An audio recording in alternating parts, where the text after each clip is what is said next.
ইন্টারভিউতে tell me about yourself, এই প্রশ্নটা শুনে কি তোমারও মাথা ঘুরে যায়?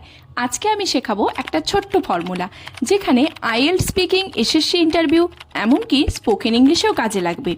বেশিরভাগ স্টুডেন্ট ভুল করে নাম ঠিকানা বলে থেমে যায়, কিন্তু ইন্টারভিউয়ার সেটা শুনতে চায় না।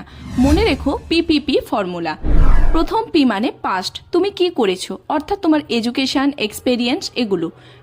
সেকেন্ড পি প্রেজেন্ট, এখন তুমি কি করছো। আর থার্ড পি হলো প্ল্যান, ভবিষ্যতে কি করতে চাও। এই তিনটে লাইনেই তোমার ইন্ট্রোডাকশন মাস্টার লেভেল হবে। For example, I completed my graduation in English. Right now I am preparing for SSC exams. In future I want to work in the government sector where I can use my skills to serve people. শুনতেই কি professional লাগছে না? সবসময় simple tense, clear voice are confident smile রাখবে। ব্যাস, তুমি crowd থেকে আলাদা হয়ে যাবে। মনে রাখবে, তোমার গল্পটাই তোমার পাওয়ার।